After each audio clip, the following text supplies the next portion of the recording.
ہیں کہ بکرا جو ہے وہ کہا جاتا ہے کہ جی زیادہ کھسی بکرے کی بھی قربانی ہو سکتی ہے یا بغیر کسی عیب کے بکرا ہونا چاہیے، تو وہ لوگ جو ہے وہ پیشاب پی رہا ہوتا ہے بکرا، اسی کی بھی قربانی کر دیتے ہیں. تو اس حوالے سے آپ کیا کہتے ہیں؟ اسلام کیا کہتا ہے، شریعت کیا کہتی ہے؟ اچھا، شریعت یہ کہتی ہے کہ اللہ کے رسول صلی اللہ علیہ وسلم آپ کے لیے رول ماڈل ہیں.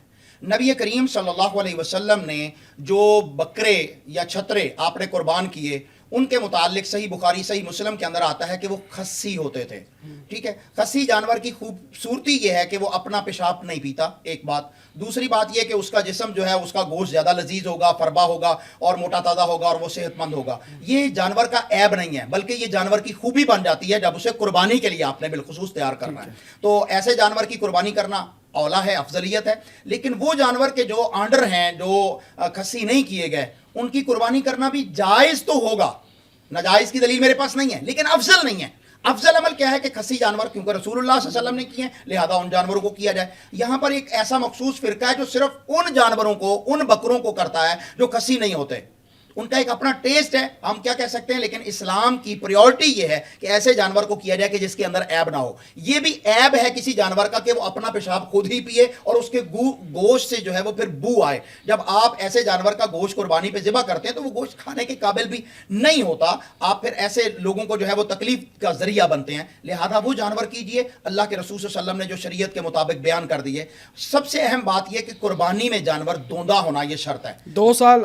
میرا سوال بھی یہی ہے کہ کیا جانور کی عمر 2 سال ہی ہونی چاہیے یا 4 سال کا، جسے وہ پکا کھیرا بھی کہتے ہیں، چوگا بھی کہتے ہیں، وہ بھی کر سکتے ہیں یا 2 سال ہی کر سکتے ہیں؟ اللہ کے رسول صلی اللہ علیہ وسلم نے ارشاد فرمایا، صحیح مسلم کے اندر حدیث ہے، لا تذبحوا الا مسنہ. آپ قربانی کے اندر وہ جانور مت کیجئے جس کے 2 دانت ٹوٹ کے دوبارہ نہ آ چکے ہوں. مسنہ کہتے ہیں وہ جانور، چاہے وہ بکرا ہے، چھترا ہے، ان کے فیمیل ہیں، اسی طرح بیل ہے یا اونٹ ہے، تو ان کے 2 دانت ٹوٹنا یہ لازمی ہے.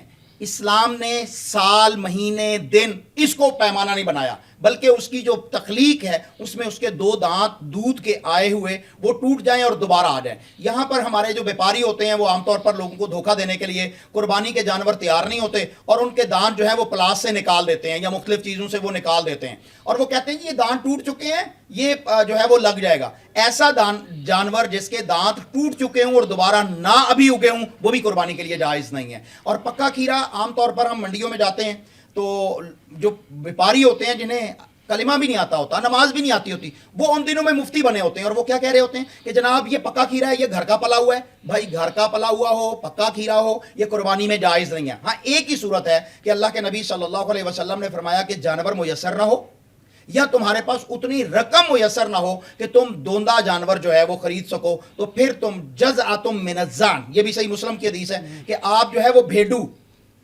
بھیڑ یا اس کا جو میل ہے، دمبا یا چھترا، وہ اگر جزا ہو، جزا کہتے ہیں عربی میں 1 سال کے بھیڑ کے بچے کو، 1 سال کا ہو تو وہ قربانی میں لگے گا. عام طور پر یہاں لوگ سمجھتے ہیں کہ 6 مہینے کا ہو تو وہ قربانی میں لگ جائے گا، جبکہ جزا 6 مہینے کو نہیں کہتے، 1 سال کے بھیڑ کے مادہ یا نر کو جزا کہتے ہیں. وہ ہوگا تو وہ جائز ہے، وہ کھیرا ہوگا کیونکہ 1 سال میں وہ دوندا نہیں ہوتا تو وہ جائز ہے، اس کے علاوہ جائز. لیکن اس کی بھی ایک صورت بتائی گئی ہے.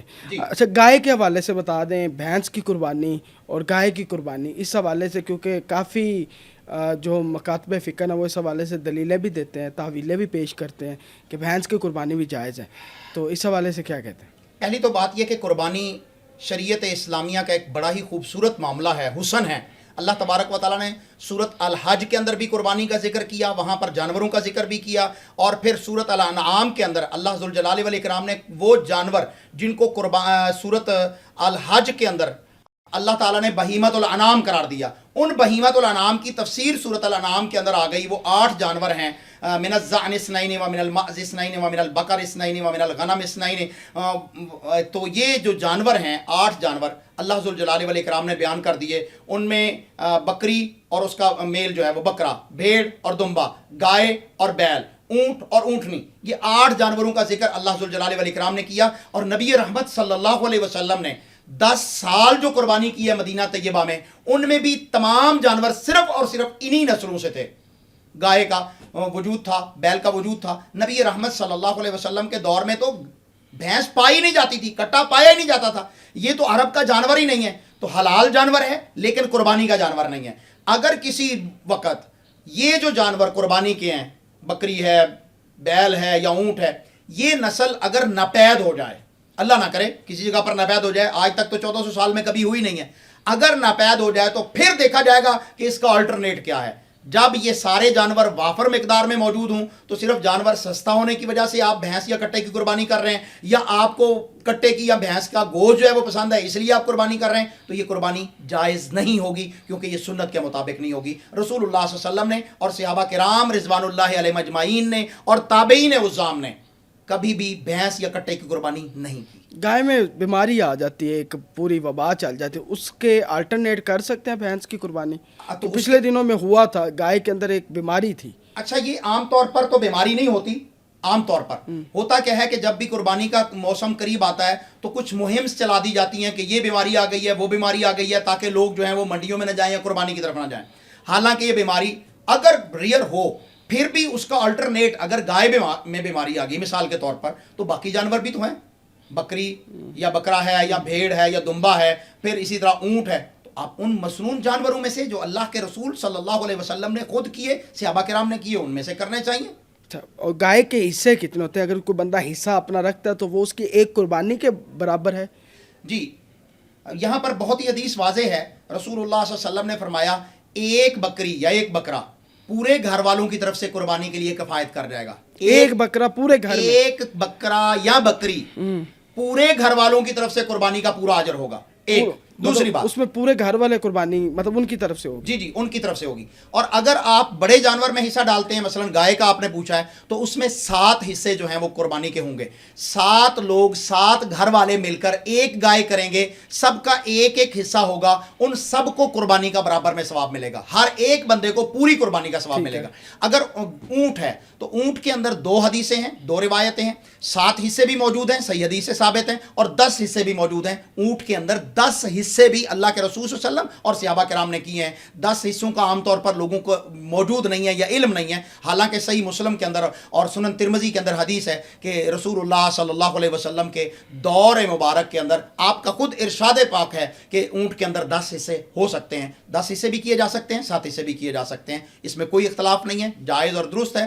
قربانی آپ سنت کے مطابق خریدیے. لیکن قربانی پر عام طور پر لوگ فخر و مباح کرتے ہیں، میں نے اتنے لاکھ روپے کی لے لی، میں نے اتنے، اور پھر لوگوں کو بتا رہے ہوتے ہیں، سوشل میڈیا پر لگا رہے ہوتے ہیں. ایسی صورت میں آپ کی قربانی نہیں ہوتی. آپ اگر ریاکاری کے لیے، فخر و مباح کے لیے قربانی کر رہے ہیں تو وہ قربانی نہیں ہے. سورۃ الحج کے اندر اللہ تبارک و تعالیٰ نے فرمایا لن ینال اللہ لحومها ولا دماؤها ولکن ینالہ التقوی منکم.